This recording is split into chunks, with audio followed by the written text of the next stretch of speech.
Welcome back, brothers and sisters. Braden, Tim, Second Legacy, you're amazing, and thank you so much for showing up. Today, we have got to show you something that should make you feel good. Right up in this little aortic pump area, 27 states are demanding that the SCOTUS do something about the tomfoolery that's occurring at our southern border with gun manufacturers. This one you guys are going to love. Make sure you send it out, like that video, subscribe to the channel, turn the notification bell on, and with that said, Tim, get your sarcasm and your humor ready because the people deserve a show. We're going to go to Mexico, my man. We're going to Mexico. Well, it used to be a fun place to go. I've been there many times. There's pockets. But now they're finding bodies all over the place. Even in Acapulco, well, that's always been kind of a bit of a crime zone for the last 30 years. But, you even get over into Cancun? The Yucatan Peninsula. It used to be a nice place to go vacation. They're finding bodies there too. So, but it's our fault, folks. It's our fault. It is. It's our gun fault. Yeah. It's our fault because of guns. It's American guns causing the violence. Yep. Jeez, man. I'm glad we're starting off on the right foot, Tim. The sarcasm is already off. I love it. Well, let me show you what's happening. 27 states, Tim. This is number 4 slides. GOP AGs ask SCOTUS to hear Mexico lawsuit blaming U.S. gun manufacturers for cartel violence. Now, this is the interesting one because we've been covering this for about 2 years now. Mexico is suing the gun manufacturers because the cartels illegally get guns and then cause havoc. That's the pretty much basis. They want billions of dollars to Mexico because of gun control failing. It's like, what? Well, the cartels would be peaceful. I imagine they would be involved in things like, the tourist trade and shaving their heads and using their hair to give to children that are suffering from various afflictions in hospitals. That's what they normally be doing. But somehow American guns got into Mexico and it made them all evil. And it's just causing complete chaos. These would-be normal people that would do great humanitarian things, being doctors and lawyers and such, the guns got in their pockets and now they're just killing everybody, and it's the gun's fault. That influence, it'll do it. It'll do it every single time. It's unreal. Yeah. You hate to see it. Yep. You hate to see it because they really were all about the humanitarian effort until guns they're got on their involved. shining path to humanitarianism, and then a gun popped in their pocket from America. Oh, my God. And then just total chaos ensued. It's our fault, folks. Well, your fault, not mine. Right. It's everyone's fault. It's our fault. It's our fault. Your fault. It's the greatest fault that's ever existed. Yep. Some said it couldn't be big, but it's huge. And if you blame me, going back to the last video, it's because you're racist. You just don't like me because oh my gosh, my skin color. Oh my gosh, I thought we could get out of that. Yeah, man. Is this a good time to interject a comment about communism, or should we just keep going on the guns? Just keep on rolling. Okay. That's one hot button moment. We got to let it rest for like 5 minutes. Give the YouTube moderator time to cool off. They got the vapors just now. Yeah. All right. So here's what's happening, Tim. Okay. Number 5. A cohort of 27 top Republican prosecutors filed an amicus brief, which means friend of the court to the layperson, at the Supreme Court, asking it to take up the case brought by the Mexican government that seeks to hold American gun manufacturers responsible for gun violence at the hands of the cartels. Okay, that's an interesting sentence by itself. But let me show you who's leading this. And I like this guy a lot. This is one of those hidden stars you don't hear about a lot. Montana Attorney General Austin Knudsen, along with GOP colleagues, asked the court to hear the cases to stop a foreign sovereign's use of American courts to effectively limit the rights of American citizens. I mean, it's exactly what they're doing. Yeah. So, okay, it's a start. I like a start. Yeah. Well, hey, while we're talking about death and destruction and cartels, did you know that in 2023, 107,500 Americans died from overdoses from drugs being brought in by the cartels, the otherwise peaceful cartels, by the way? Wait a minute, 107,000? Yeah. Hold on. Are you ready? I'm going to do a quick mathemagician. This is off the fly because I didn't know you were going to bring that number up.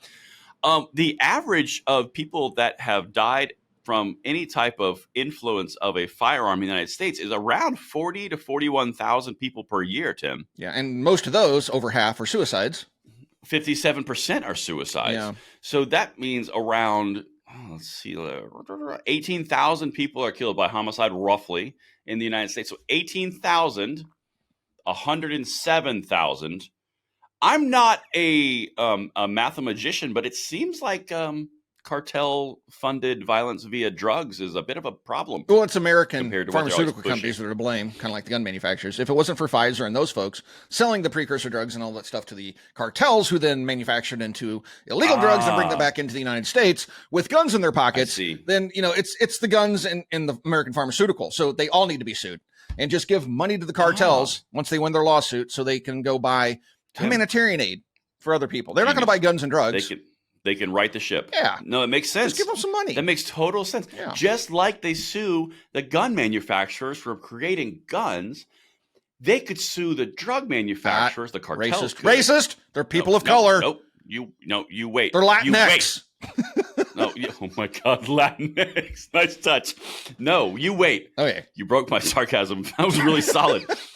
So the drug manufacturers, because they created opioids that are meant to help people after surgeries, and then they sold them, and then they took them away because the prescription expired, therefore enabling the addiction of opioids, which then furthered heroin, which indirectly means that the pharmaceutical companies are responsible directly for cartel behavior. We should sue them. Yeah.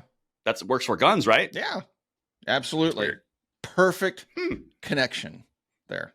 I mean, that's weird. How can anybody argue with that logic? But I haven't heard that, though. Well, why? That doesn't make any sense. Anyway, we don't want to leave it to the people to figure that one out. Yeah, it's just that would be weird. Just look, we could. Yes. You're talking about all this stuff. I mean, it's just all over the place. It's the guns. Hashtag. It's a hashtag. It is. Yeah. I mean, obviously, there's no point even talking about it. There would be no illegal drug activity in the United States if it weren't for American manufacturers manufacturing guns. I mean, let's just cut to the chase and get right to the problem here. I'm glad you nailed it. I'm glad. God, these people are dumb. They climbed a dumb tree, fell out, and hit every damn branch on the way down. It's like, I hope that sarcasm meter was like put into the extreme category that a whole time, because that was a very deep dive into sarcasm. I enjoyed it. What else they got for us? There's got to be some more dumb in here somewhere. Oh no, there is. Okay, good. They're not to the true dumb yet. Right now, we're in the antidote to the dumb. We're in the common sense portion. Oh, no. So this is actually in the actual brief to the SCOTUS. Okay, this is from the 27 states that are saying, hey, do something. Mm-hmm. Quote, Congress has long taken a measured and carefully calibrated approach to firearms regulation. It sought to balance the public's Second Amendment rights with the need to keep guns away from criminals. Anti-gun activists wanted more, the petition explains.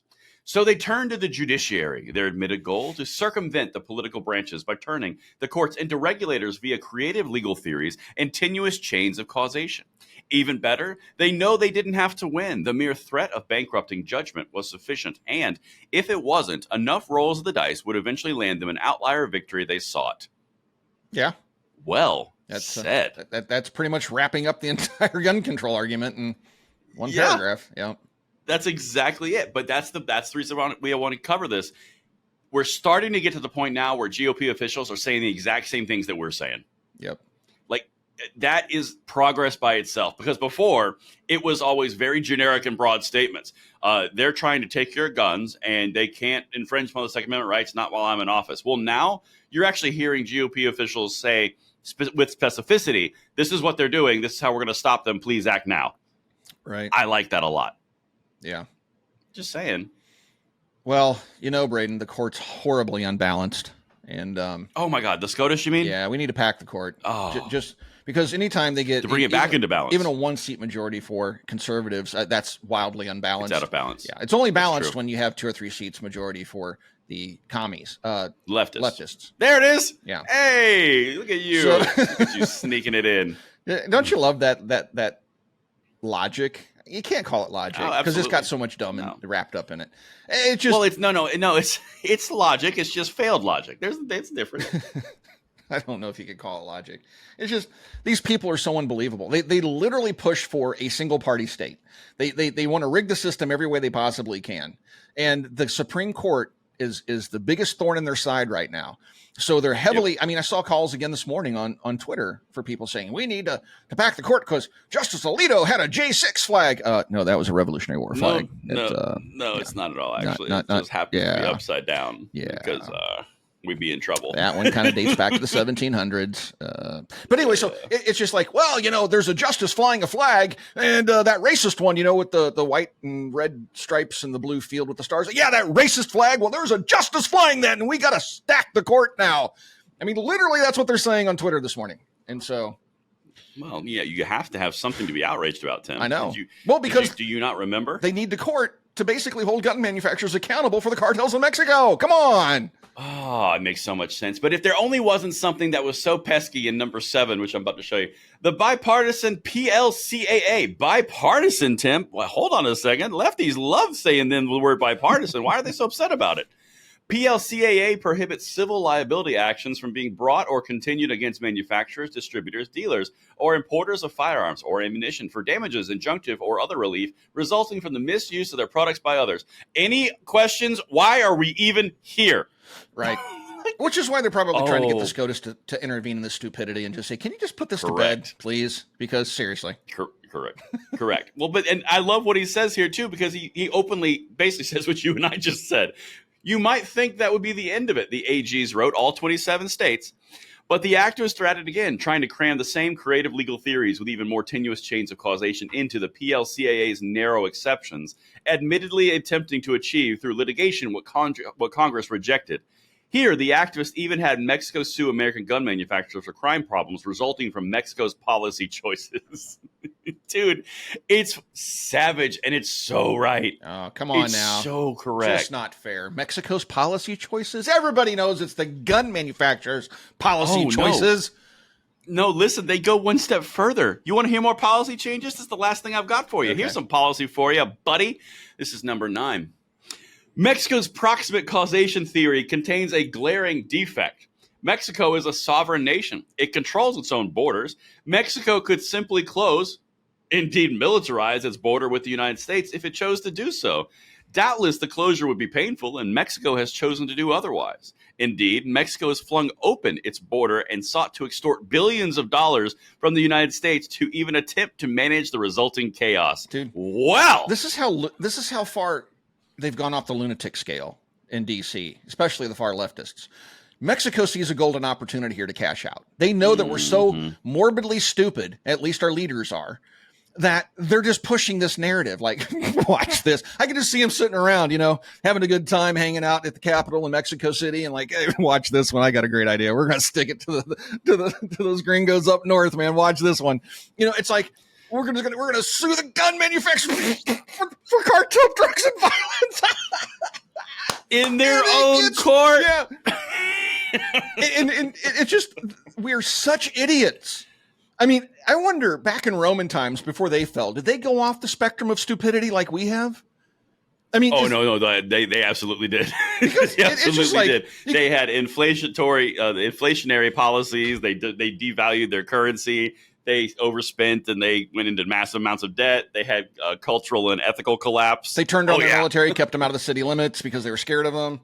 Kind of like what we do to our veterans. Yeah, it's just, history repeats itself. Funny. But anyway, Mexico. I mean, they're just looking to cash out. Can you blame them? I mean, the whole world looks at us like we're a bunch of idiots. Well, why not take advantage of it when you got a bunch of idiots running the show up here? I have to add something to your hypothetical of Viva Mexico. I got to add something to that, okay? So they were definitely sitting at that table. They were definitely having a lovely carne asada. But you're making me hungry. What happened? Oh, right. But what happened was some gun controllers in the United States left Everytown for Gun Safety and Brady and went down and started another international law firm. They approached Mexico City, and Mexico City goes, wait a minute. So we've got crime and no money here in Mexico, so we can sue United States gun manufacturers in their own court for the crime that's happening from the cartels, and we get paid with their money? Yeah. The guy's like, yes. And they're like, see. Approved. Let's do it. Yeah. It's the stupidest ever. It's just, it's almost, I say this way too many times and way too often, but we are living the plot line of the movie Idiocracy. Folks, if you have not seen the movie, seriously, please go watch Idiocracy. It was funny decades ago when I first watched it. It's not so funny in 2024 because, again, we're living that plot line. And because it's real. And I'm not kidding. President Camacho from the movie, that actor, he's running for president in character as President Camacho. That's awesome. So good. We are soon to join Rome in the dustbin of history. Unfortunately, if we don't get these goons out of DC, I don't know how we're going to do that. We're open to suggestions in the comments down below. Thanks for watching Second Legacy. We'll talk to you guys soon.